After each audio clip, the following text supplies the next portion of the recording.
नमस्कार। इस वीकेंड में बहुत सारे बैंक्स ने अपने रिजल्ट्स डिक्लेयर किए और उसके पहले वाले हफ्ते 10 दिन में भी बहुत सारे बैंक्स का रिजल्ट आ चुका है। तो मैंने सोचा ये अच्छा मौका है कि मैं एक अपना आउटलुक इन रिजल्ट्स के ऊपर दे दूं आपको, और एक पोर्टफोलियो में क्या आपको कैसे देखना है इस बैंकिंग इंडेक्स को मैं थोड़ा आपको सलाह दे सकता हूं।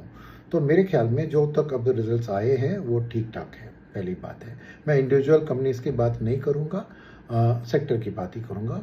और जो मैंने देखा है इन रिजल्ट्स के अंदर जो भी आगे हैं आंकड़े, उसमें दो तीन चीज़ मैं पॉइंट आउट करना चाहूँगा। तो पहली बात है कि सबके नंबर्स ठीक ठाक है, कोई अफसोस वाली बात नहीं है। ओवरऑल मैं कहता हूँ कि एक आध बैंक में थोड़ा कुछ कमी होगा, मगर फिर भी ओवरऑल सिस्टम का कोई कमी नहीं है, नंबर वन। नंबर टू, सबके क्रेडिट ग्रोथ बहुत बढ़िया है, तो ये बात ध्यान में रखनी चाहिए। तो क्रेडिट ग्रोथ से क्या होता है, एक बैंक के लिए भी जब क्रेडिट ग्रोथ अच्छा चलता है तो वो भी एक इंटरेस्ट रेट हाइक को पास ऑन कर सकते हैं उनको, और ये मैं क्यों बताता हूँ आपको बाद में। मगर एक क्रेडिट, जब सप्लाई डिमांड की बात होती है, जब क्रेडिट का ग्रोथ बढ़ता है तो बोरोवर्स भी थोड़ा बहुत एक्स्ट्रा इंटरेस्ट लेने के लिए तैयार होते हैं, तो ये पॉजिटिव है उनके लिए। मगर उससे सेम टाइम में कुछ महीनों से आपने सुना होगा कि डिपॉजिट ग्रोथ उतना मजबूत नहीं है बैंकिंग सिस्टम का। अब इस क्वार्टर के आंकड़े में उसमें बदलाव दिख रहा है, जो अच्छी खबर है। अभी डिपॉजिट ग्रोथ भी अच्छी खासी बढ़ रही है, तो बैंक्स को कोई दिक्कत नहीं आ रही है फंडिंग में अपने लोन्स को, ये अच्छी खबर है। उतनी अच्छी नई खबर क्या है इसमें ही कि जो बोरिंग्स, जो डिपॉजिट्स ले रहे हैं वो, उसमें थोड़ा रिटेल में वो मारामारी है बिटवीन बैंक्स कंपटीशन, और इसलिए उनकी कॉस्ट ऑफ फंड्स बढ़ चुकी है, हायर रेट्स देने पड़ रहे हैं, और वो थोड़ा लॉन्गर टर्म भी लोन्स डिपॉजिट्स ले रहे हैं, तो नेचुरली दर इंटरेस्ट भी हाई है। तो ओवरऑल बैंकिंग सिस्टम में देख रहे हैं हम कॉस्ट ऑफ डिपॉजिट बढ़ रहा है, तो ये एक नेगेटिव है एक तरह से। मगर जब पैसा ही नहीं है तो देना पड़ रहा है, और जैसे मैंने कहा क्रेडिट ग्रोथ ज़बरदस्त है, तो जो भी कॉस्ट है उसको पास ऑन भी कर सकते हैं। फिर भी थोड़ा बहुत उनकी कोर ऑपरेटिंग इनकम जो होती है, नेट इंटरेस्ट मार्जिन NIM, उसमें दबाव दिख रहा है। 5-10 बेसिस पॉइंट्स ऐसी बात दिख रही है, मगर दिख रहा है, वो बात है। और कुछ बैंक उसको कैसे कर रहे हैं कि उन्होंने अपना कॉस्ट बढ़ दिया, बट फिर भी लोन बुक को अच्छी तरह बढ़ा है। तो ऑलवेज एक EPS ग्रोथ में क्या होता है, एक प्राइस दाम होता है और एक क्वांटिटी होती है। तो प्राइस इनटू क्वांटिटी EPS में आती है। तो इनके लिए प्राइस होता है नेट इंटरेस्ट मार्जिन और क्वांटिटी होता है लोन बुक। तो क्या कर रहे हैं कुछ बैंक की, यस कॉस्ट बढ़ा है, यानी प्राइस उनके नेगेटिव में है, कोई कॉस्ट बढ़ गई है, मगर वो लोन बुक को ज़्यादा बढ़ाकर उसको कॉम्पनसेट करके EPS को अच्छा बढ़ा रहे हैं। तो ये भी एक अच्छी बात है। तो इससे ना ही बैंकिंग सिस्टम के लिए, ये इकोनॉमी के बारे में भी एक अच्छी खबर है कि लोग बोरो करने के लिए तैयार है, तो लोन्स भी ले रहे हैं। तो इकोनॉमी की हालत में भी ये अच्छा एक खबर है। तीसरी बात क्या है इसमें कि सभी बैंक्स का मैंने देखा कि नॉन इंटरेस्ट इनकम जो होता है, जो ट्रेडिंग के तौर पर, बॉन्ड्स में ट्रेडिंग के तौर पर, म्यूचुअल फंड डिस्ट्रीब्यूशन के तौर पर, इंश्योरेंस बेचकर जो पैसा आता है, उसमें बहुत ज़्यादा बढ़त स्टडी है। तो उसका रेशियो जो होता है ग्रॉस इनकम, जो नेट इंटरेस्ट इनकम, और एक होता है नॉन इंटरेस्ट इनकम, उसमें देखें तो नॉन इंटरेस्ट इनकम की ग्रोथ स्टेबल है और डोमिनेट नहीं कर रही है। तो ट्रेजरी के बेसिस पे काम नहीं चल रहा है, कोर धंधे के ऊपर पैसा बन रहा है उनका, ये भी अच्छी खबर है। फिर और एक अच्छी खबर अक्रॉस द सिस्टम है कि NPA लेवल्स, चाहे वो प्राइवेट सेक्टर का हो या पब्लिक सेक्टर का, दोनों का गिर चुका है।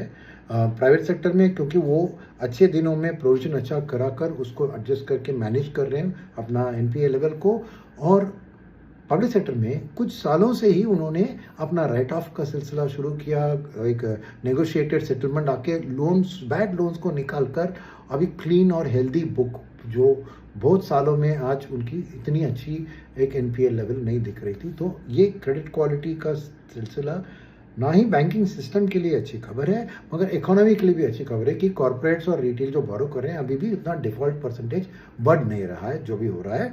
तो ये भी खबर जियोपॉलिटिकल क्राइसिस के माहौल में भी ये एक टिके हुए अच्छा दिख रहा है। तो इन सब से अब फिर पता लगा कि ओवरऑल मेरी व्यू पॉजिटिव है बैंकिंग सेक्टर के रिजल्ट्स के बाद। हम मानते हैं कि फ्राइडे को बैंकिंग इंडेक्स बहुत चला था, मगर ये नहीं कि मैं मंडे को इस रिजल्ट के बेस पे चलेगा, ये मैं कुछ प्रेडिक्ट नहीं कर रहा हूँ। मगर मेरा व्यू है कि बैंकिंग इंडेक्स के अंदर जो भी स्टॉक्स है या बैंकिंग सेक्टर के अंदर आपके निवेश में एक कोर पोर्टफोलियो के तौर पर आपको रखना चाहिए। मौका है निवेश करने का, जो भी करेक्शंस आते हैं उसको बाय ऑन डिप्स लेकर आप खरीदिए। Private sector versus public sector में साल 1.5 साल का आउटलुक है, थोड़ा प्राइवेट सेक्टर को आप ज़्यादा रख सकते हैं, पब्लिक सेक्टर को थोड़ा कम, और मीडियम टर्म में मैं 50-50 प्राइवेट और पब्लिक सेक्टर को ही सलाह दूंगा। क्या है कारण इसका? आपने एक साल में देखा तो पब्लिक सेक्टर इंडेक्स का, पब्लिक सेक्टर बैंक इंडेक्स का 16% रिटर्न है, मगर प्राइवेट सेक्टर बैंक इंडेक्स का एक साल में फ्लैट है। यानी एक साल के रिटर्न में पीएसयू ने आउट परफॉर्म किया पब्लिक सेक्टर को, सॉरी प्राइवेट सेक्टर को। 3 महीने का रिटर्न देखे तो प्राइवेट सेक्टर 5% ऊपर है और पब्लिक सेक्टर 5% नीचे है। तो क्लियरली लीडरशिप बदल रहा है। एक साल पहले पीएसयू बैंक फेवरेट थे, अभी प्राइवेट फेवरेट बन रहे हैं, तो वो सिलसिला थोड़ी दिन के लिए चल सकता है। इसलिए मैंने आपको इस 1.5 साल तक आप देखेंगे तो शायद प्राइवेट सेक्टर थोड़ा आउट परफॉर्म, अगर 3-5 साल की आउटलुक है तो दोनों में तो मेरा 60-40 अगर आप एक साल 1.5 साल का देख रहे हैं या in terms of private versus public, और अगर लॉन्ग टर्म में देख रहे हैं तो 50-50 रखने से आपको कोई दिक्कत नहीं आएगी, राइट। और इसका ये भी कारण है क्यों मैं निवेश के लिए बता रहा हूँ कि FIS इस डेटा को लेकर पॉजिटिव लेंगे, ना ही बैंकिंग सिस्टम के बारे में मगर इंडियन इकोनॉमी के बारे में। और जो भी चीज़ उधर ताइवान कोरिया में जो भी हो रही है या फेड की रेट कट, वो सब तो है ही, मगर जब FIS की वापसी होगी, और इतने महीनों से उन्होंने सितंबर 2024 से कंटिन्यूसली बेचा है, तो एक दिन आएगा जब वो इंडिया के ओर अपना नेगेटिविटी को कम कराएंगे, क्योंकि हमारी मार्केट इतनी नहीं गिरी इस जियोपॉलिटिक्स के बावजूद भी। तो एक इंडिया एक स्टेबल मार्केट, एक लो बीटा मार्केट की तरह उनके सामने दिख रहा है। तो मेरी कॉन्फिडेंस और उम्मीद है कि कुछ दिन की बात है, यानी अंग्रेजी में कहते हैं ना, it is a matter of when and not if. तो अगर आप पोर्टफोलियो बिल्ड कर रहे हैं तो FIS की वापसी जब होगी उससे आपको फायदा जब मिलेगा, उसके बेसिस पे आपको आज बिल्ड करना है। तो वहां पर क्या है कि लार्ज कैप इंडेक्स में 30-35% शेयर बैंकिंग सिस्टम का है। तो नेचुरली जब FIS की वापसी होगी इनको बाइंग सपोर्ट स्ट्रांग मिलेगी। तो आज ही आपको एक बाइंग डिप से करेंगे तो उस दिन आपको फायदा मिलेगा। कब होगा ये मैं कुछ गारंटी नहीं देता हूँ कब होगा, ठीक, ये चीज़ है।